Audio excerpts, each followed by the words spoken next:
Welcome to the SUD podcast, where we turn science into sense. As we begin our 11th season, I wanted to let you know that JCOIN has a new O. That's right. The formerly Justice Community Opioid Innovation Network is now the Justice Community Overdose Innovation Network. Same wonderful network, same awesome podcast, but with a broader emphasis. So I am so excited that you're with us. I'm Danielle Rudes, your host, and this is SUD. Welcome to episode 9 of season 11 of the SUD podcast. On today's episode of our season on substance use disorder, overdose, and loved ones, we're talking about loved ones, addiction, and overdose in the context of rural areas. This is a very important topic to discuss given national data that shows substance use disorder and overdoses are on the rise in rural areas.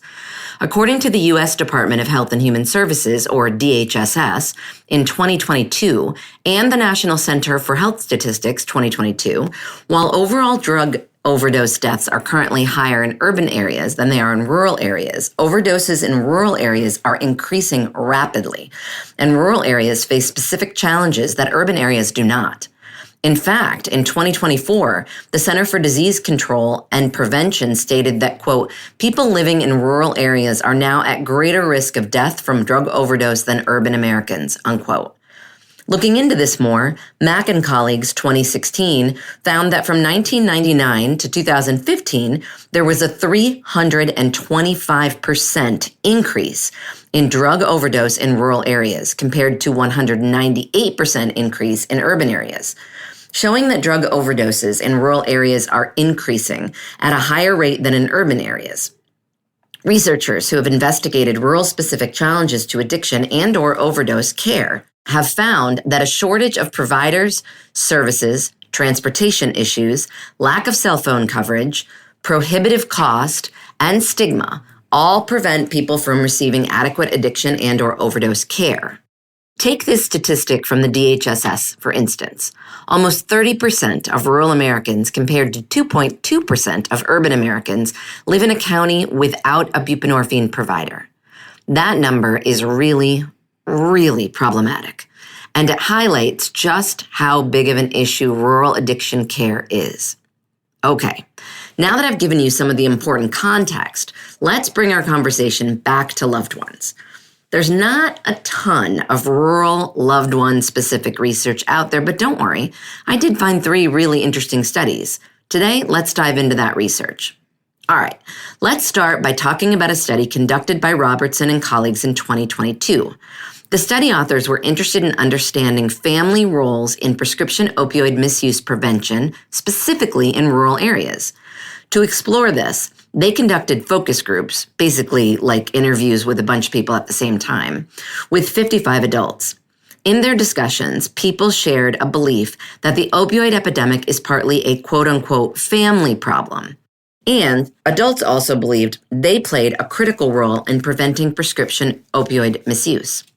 There are 3 factors that impact whether someone takes this responsibility.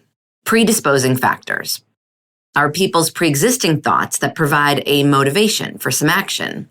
In this study, examples of predisposing factors include awareness of the opioid problem, having people in their life who have experienced opioid misuse, knowledge of the stigma associated with drug use, and their feelings of personal responsibility or duty to family. Reinforcing factors are the rewards that people get for participating in healthy behaviors, in this case, not misusing prescription opioids. In this study, an example of reinforcing factor is seeing people in their life talk about the importance of prescription opioid misuse prevention.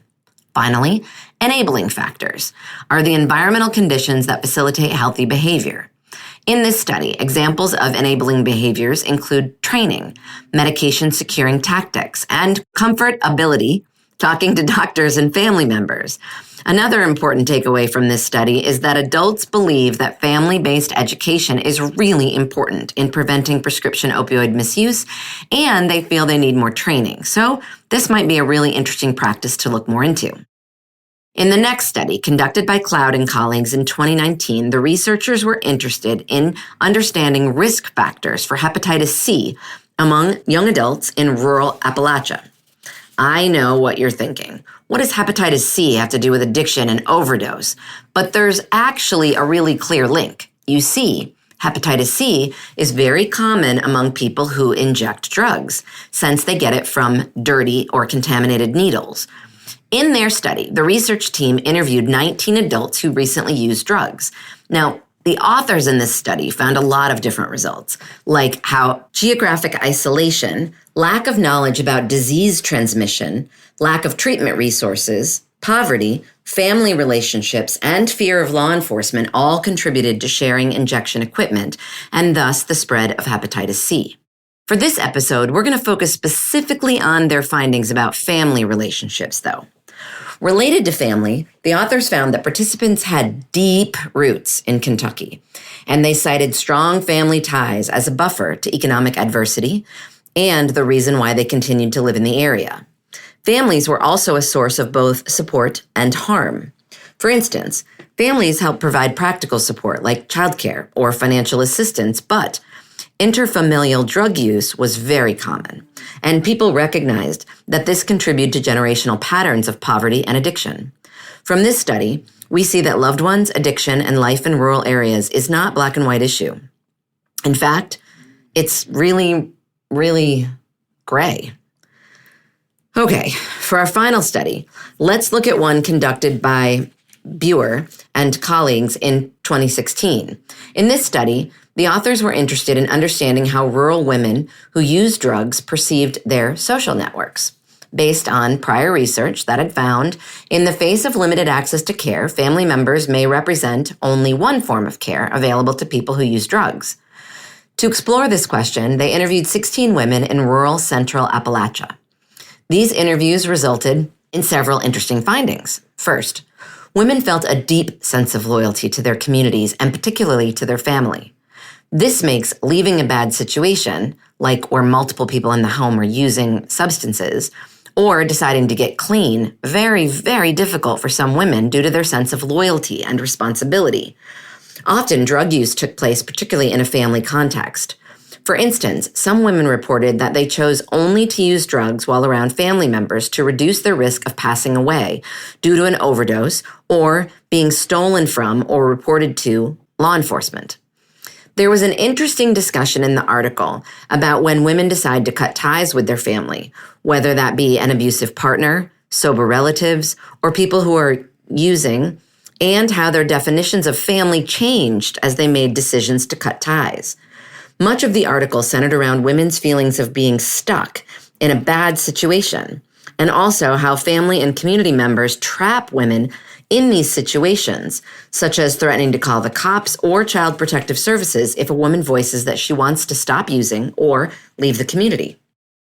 Finally, women talked about how family relationships influenced their drug use. Some women stopped using in light of family, particularly child-rearing responsibilities, while others reduced or stopped use due to not wanting to disappoint family or because they were scared of overdosing. On the other hand, some women increased their drug use when their family ties were cut, like when they lose custody of their children. This study is very helpful to better understand how rural women perceive their drug use in the context of their relationships with others. All right, and with that, we've reached the end of our episode on loved ones, addiction, and overdose in the context of rural areas. On the next episode, we'll be wrapping up our season on substance use disorder, overdose, and loved ones, and we'll talk about support groups and treatment for people who have a loved one with addiction overdose incidents. As a reminder, if after listening to this episode you need support, please contact the 988 Suicide and Crisis Lifeline. Thank you for listening to the ASTIT podcast. We love hearing from you. So if you have comments, topics to suggest, or some science you'd like us to cover in a future season, please write to me, Danielle Rudes, at Sam Houston State University in Texas. My email is drudes, D-R-U-D-E-S, at shsu.edu. And of course, thank you to the Justice Community Overdose Innovation Network, JCOIN's Coordination and Translation Center, funded by the National Institute on Drug Abuse, housed at at George Mason University, where this podcast originated. Thank you to our fabulous scriptwriter and also my fantastic doctoral student, Bryce Kushmerek McCune. And a huge and heartfelt thank you to the team at Slonky LLC for their wonderful podcast production, as always. Tune in again for another episode of Aced It.